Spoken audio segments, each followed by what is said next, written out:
दोस्तों स्वागत है आपका जूलॉजी सेकंड सेमेस्टर के डे 2 के साथ में। आज अपनी पहली यूनिट समेट देंगे भाई। 8 यूनिट है तो टोटल 16 वीडियोस आपको ये देंगे। हर 2 यूनिट में हर 2 वीडियोस में 1 यूनिट खत्म भाई, ठीक। फिर 4-5 वीडियोस में पेपर सॉल्व करवा देंगे। 20-22 वीडियो में पूरी जूलॉजी आपकी खत्म हो जाएगी। तो कल हम लोगों ने डे 1 पढ़ा था, आज डे 2 है। इसमें कुछ और इंपॉर्टेंट विकल्प है। फ्रक्टोज का फॉर्मूला क्या होता है मेरे भाई? 6, 12, 6। ये फ्रक्टोज का फार्मूला, इसका नेचर कैसा होता है? तो कल हमने आपको बताया कि ग्लूकोज का फार्मूला भी यही होता है। 6, 12, 6 ग्लूकोज है और 6, 12, 6 ही फ्रक्टोज है।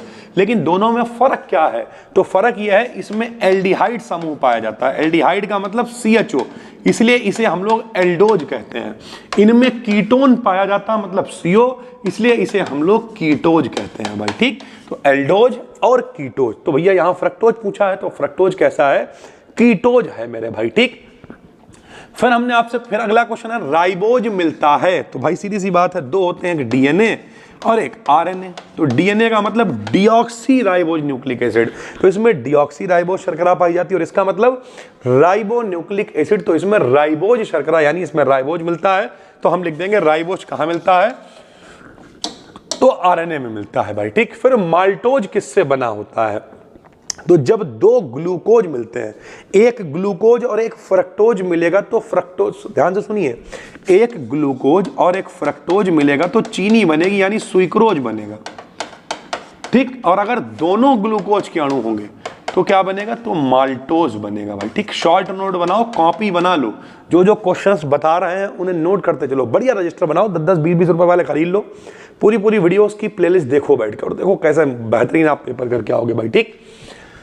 नॉन रिड्यूसिंग शुगर का एग्जाम्पल, तो आपको पिछली वीडियो में हमने आपको बताया था कि जो रिड्यूसिंग शुगर है यानी जो अपचाई शर्करा है, सबसे अपचाई शर्करा जो है वो कौन सी है? तो रिड्यूसिंग शुगर तो है भाई ग्लूकोज। ये सबसे ज्यादा चलने वाली है, मोस्ट इंपॉर्टेंट है, पेपर में खूब आती है। और अब कह रहा नॉन रिड्यूसिंग यानी जो अपचाई नहीं है, तो नॉन रिड्यूसिंग शुगर कौन है? चीनी है यानी सुइक्रोज है भाई, ठीक। ग्लाइकोजन को क्या कहते हैं? तो आपको बताया ग्लाइकोजन कहाँ पाया जाता है? मनुष्य के ऊतकों में, मतलब इन सब में पाया जाता है। पिछली वीडियो में बताया तो इसे एनिमल स्टार्च भी हम लोग कह देते हैं। हमने आपको बताया था कि हम लोग रोटी खाते हैं तो ग्लूकोज ग्लाइकोजन में बदल जाता है, ये सब। तो ये एनिमल, हम लोग भी एनिमल ही हैं, ठीक है भाई।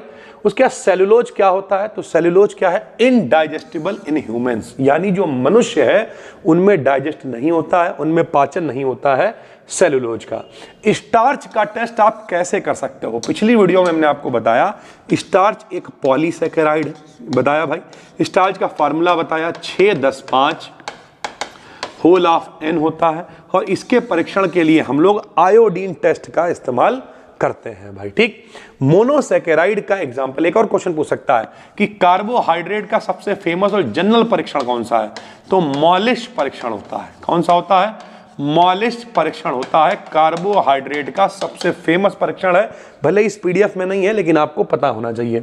मोनोसैकेराइड का एग्जांपल, तो मोनोसैकेराइड में कौन आ जाएगा भैया? मोनोसैकेराइड मतलब जो टूटेंगे नहीं, तो ग्लूकोज भी मोनोसैकेराइड है, फ्रक्टोज भी मोनोसैकेराइड है। सबसे ज्यादा चलने वाले यही हैं, बाकी और भी हैं भैया, ठीक। लेकिन ओवरऑल फ्रक्टोज एक मोनोसैकेराइड है। Hexose sugar, mono, di, tri, tetra, penta, hexa. तो हेक्स का मतलब होता है 6, तो जो हेक्सोज शर्करा होगी उसमें 6 होंगे। अगर कहते पेंटोज शुगर, तो पेंट का मतलब होता है 5, तो इसमें कितने होंगे भाई? 5 कार्बन होंगे भाई, ठीक। लिपिड्स की सॉल्युबिलिटी होती है, तो जो लिपिड होते हैं पिछली वीडियो में बताया था कि पानी में ये नहीं घुलते हैं। तो काहे में घुलते हैं? तो जितने भी ऑर्गेनिक सॉल्वेंट्स हैं यानी कार्बनिक विलायक हैं उनमें ये घुल जाते हैं भाई, ठीक। वैक्स होता है, वैक्स क्या है भैया? तो एक सिंपल साधारण लिपिड ही है। तो लिपिड का ही एक प्रकार में ये मोम वगैरह जो भी चीजें हैं ये सब आ जाती हैं। ग्लाइकोलिपिड मिलता है, तो आपको बता दिया ग्लाइकोलिपिड का रोल ही होता है जो सेल मेम्ब्रेन है, जो कोशिका है, कोशिका का जो कवर है, आवरण है, उसे बनाने के लिए ग्लाइकोलिपिड का इस्तेमाल करते हैं, उनमें ये पाया जाता है भाई, ठीक। लाइपोप्रोटीन का फंक्शन क्या है? आपको बताया जब प्रोटीन और कार्बोहाइड्रेट मिल जाते हैं तो उसे लाइपोप्रोटीन कहते हैं। लेकिन इसका फंक्शन क्या है? तो फंक्शन है लिपिड को ट्रांसपोर्ट करना। ट्रांसपोर्ट मतलब ले जाना। तो लिपिड को एक जगह से दूसरी जगह ले जाने के लिए लाइपोप्रोटीन का इस्तेमाल करते हैं भाई, ठीक। LDL का पूरा नाम क्या है? तो low density lipoprotein, low density lipoprotein. HDL high density lipoprotein, और इसे ही हम लोग कहते हैं गुड कोलेस्ट्रॉल, अच्छा कोलेस्ट्रॉल भाई। भाई, ठीक। कोलेस्ट्रॉल कहाँ मिलता है? तो भैया एनिमल्स में। कई बार पापा कहते होंगे कोलेस्ट्रॉल बढ़ गया है, तो यानी एनिमल्स में कोलेस्ट्रॉल पाया जाता है। स्टेरॉइड का बेसिक न्यूक्लियस क्या होता है? तो आपको पिछली वीडियो में हमने आपको बताया था कि भाई स्टेरॉइड में कौन, टेस्टोस्टेरोन है, प्रोजेस्टेरॉन है, ठीक है, कोलेस्ट्रॉल है, ये सारे के सारे इसी ग्रुप में आते हैं स्टेरॉइड में। और इसका मेन स्ट्रक्चर होता है 4 फ्यूज्ड कार्बन रिंग्स, यानी कार्बन की 4 श्रृंखलाएं, 4 रिंग्स आपस में कनेक्टेड होती हैं, फ्यूज्ड होती हैं, जुड़ी हुई होती हैं भाई। ब्राउन फैट का रंग भूरा क्यों होता है? क्योंकि इसमें ज्यादा माइटोकॉन्ड्रिया होता है, इस वजह से इसका रंग भूरा होता है। काम क्या होता है? तो ब्राउन फैट एक तरीके की चर्बी ही है, हमने आपको बताया था पिछली वीडियो में भी, जो हीट को प्रोड्यूस करने के काम आती है भाई, ठीक। पेप्टाइड बॉन्ड कैसा होता है? तो पेप्टाइड बॉन्ड एक एमाइड बॉन्ड है। एमाइड का मतलब क्या? हमने आपको बताया कि भैया COOH और NH2 ये एमिनो अम्ल में दोनों होते हैं, और जब ये दोनों मिलेंगे तो बॉन्ड बनेगा CO और NH2 के बीच, और CONH2 को हम लोग एमाइड कहते हैं। तो CO और NH2 के बीच ये बॉन्ड बन रहा है, इसलिए ये एक तरीके का एमाइड बॉन्ड ही होता है, जो कि पेप्टाइड होता है। बहुत सारे पेप्टाइड जब मिलते हैं तो उन्हें पॉलीपेप्टाइड या फिर प्रोटीन कह देते हैं भाई, ठीक। डाई पेप्टाइड, तो डाई माने क्या होता है? 2। तो डाई पेप्टाइड में कितने अमीनो एसिड होंगे भाई? तो 2 होंगे, याद रखो भैया। मोनो माने 1, डाई माने 2, ट्राई माने 3, टेट्रा माने 4, पेंटा माने 5, हेक्सा माने 6। ये सब चीजें याद रखो भाई, ठीक। कम से कम 6 तो आपको पता ही होना चाहिए। Mono, di, tri, tetra, penta, hexa, ये सब कम से कम इतना तो पता ही कर लो। तो डाई मतलब 2 हो गया।